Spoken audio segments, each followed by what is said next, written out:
You're a detective hired to figure out the power structure of a company. But nobody will talk. No org chart on the wall. No titles on the doors. All you have are 3 months of email timestamps. Who emailed whom? And when? Your job? Reconstruct the org chart purely from communication patterns. This is causal structure learning. Inferring which variables influence which.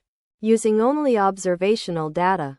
5 people: Alice, Bob, Carol, Dave, and Eve. Start with a blank whiteboard. No arrows. No assumptions. Just 5 names and a stack of email logs.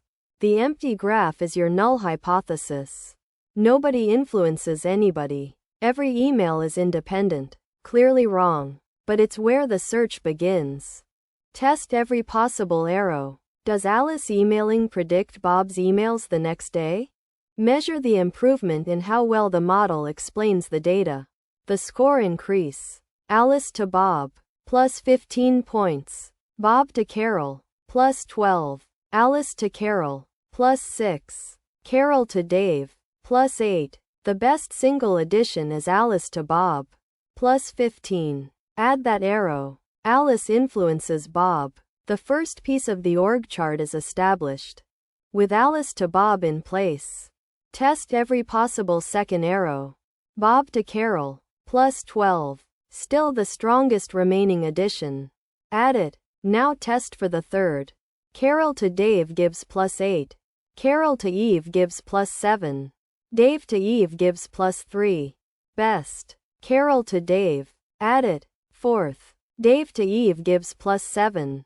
Add it. Fifth round. Nothing improves the score by more than the complexity penalty. Stop. The algorithm has converged. The inferred org chart. Alice to Bob to Carol to Dave to Eve. A chain of command. Alice is the CEO. Her emails ripple downward. Bob is the VP. Carol is the manager. Dave is the team lead. Eve is the individual contributor. Nobody told you the hierarchy. The email timestamps revealed it through greedy search.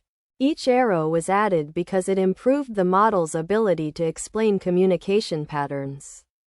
The score function determines what counts as an improvement.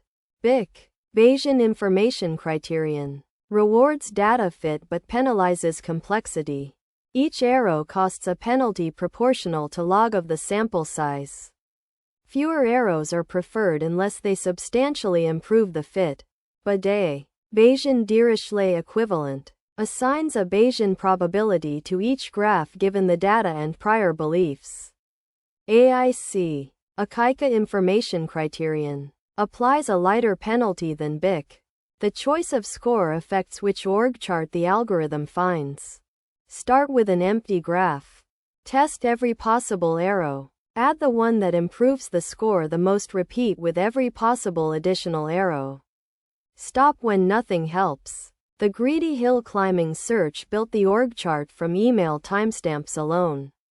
No interviews. No insider knowledge. Just data and a scoring function. Next. Is this the right org chart? Or just a plausible one?